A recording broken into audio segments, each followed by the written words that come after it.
Hola chicos, ¿qué tal? As you can see today, we're more informal than usual. And this is because I decided to make a different video from what I normally do.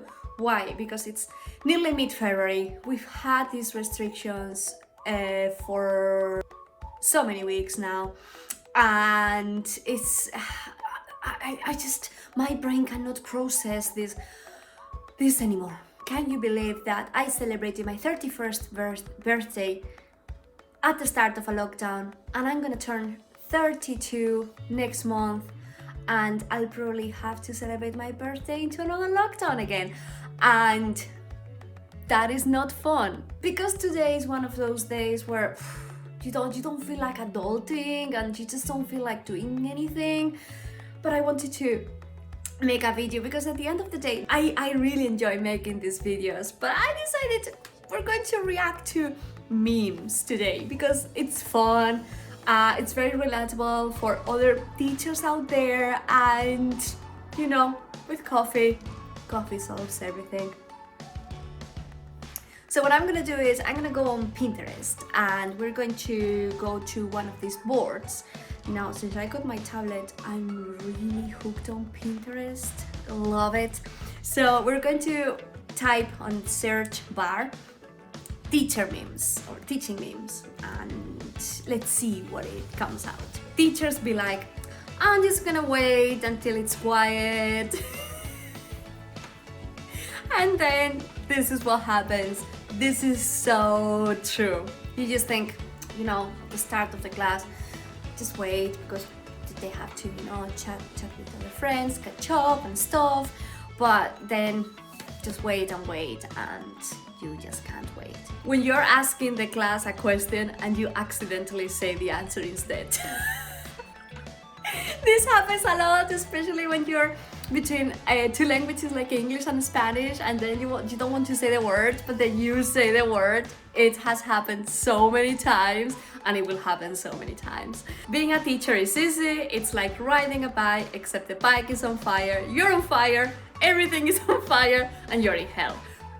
Oh, yeah, that's what I thought when I was young.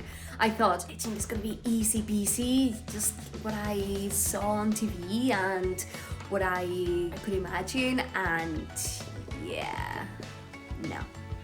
Every teacher before they draw on the board. I'm not an artist. I draw really bad, and I'm going to insert a picture here so you can see. This is from a Kahoot quiz that I created a couple of weeks ago. Yeah, that is so true. I remember a couple of years ago I was teaching the time. I had to draw a clock, and one of them said, "Wow, Bea, look how perfect the circle is." I was like, wow, that's actually true. And I was so proud. I was like, oh my god, did he draw that? Yeah, it happens. Alternate career option for teachers, FBI handwriting analyst. You complain about doctors, but you really can't imagine the things that we have to correct sometimes. You kind of guess as well because you know the context and all that, but it's really, really hard, definitely. When you catch your students using learning strategies you taught them. Yeah, that happens to me when I was teaching the verbs and infinitives, like me gusta and then a verb in infinitive, or tengo ganas de and another verb in infinitive, and I have been repeating that for a while now. And the other day I was doing this exercise with the student, and she said, oh yeah, because after me gusta you have to use an infinitive. I remember you told me that. I was like, yeah! It's so rewarding. Reading a student's paper when they used Google Translate. I'm gonna change that to reading a teacher's paper when they used Google Translate. And that's all I have to say.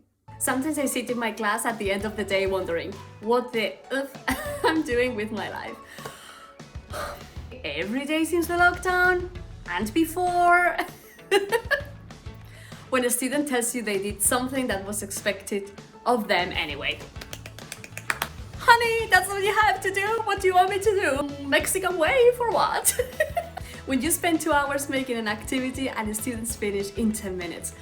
Oh, that is so annoying when you do all this research and everything, and you think you have maybe for, let's say, 20 minutes or half an hour, and then they finish in 10 minutes and you're like, and now what? Did you just ask if we can do this in English? You know, this is a Spanish class, right?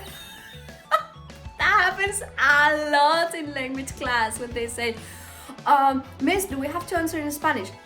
No, answer in Russian. What do you think? I like having conversations with kids. Grown-ups never ask me what my third favorite reptile is.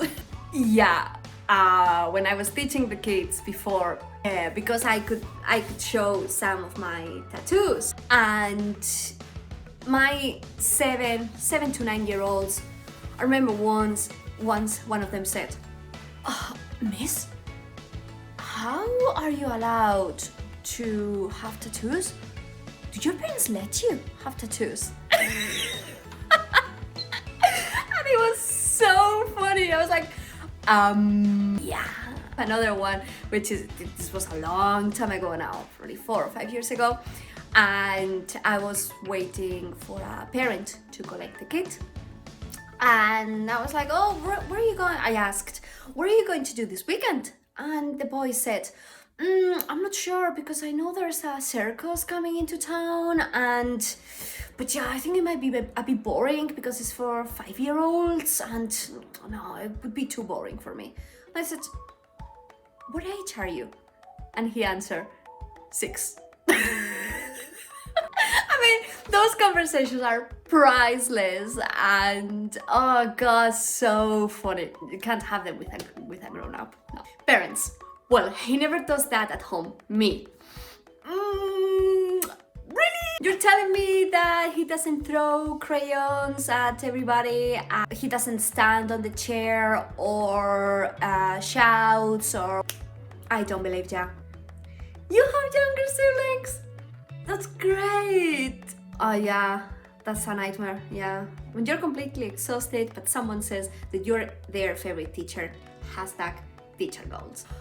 You can have a bad day, and if someone says that to you, you just forget about the bad day that you had. That fixes your day. Blaming teachers for the problems in education is like blaming doctors for people getting sick. And that's the tea. So I think I'm gonna finish here, because otherwise the video will be really long. But this was really fun. I can relate to all of them basically, and I would like to make another video about this, because not everything in life has to be serious, and especially these days when we can have a laugh. I mean, memes and TikTok were probably the best things we had in 2020, and we have to be grateful for those. And I think I'm gonna finish here, and I hope you enjoyed as much as I did, and I will see you in the next one.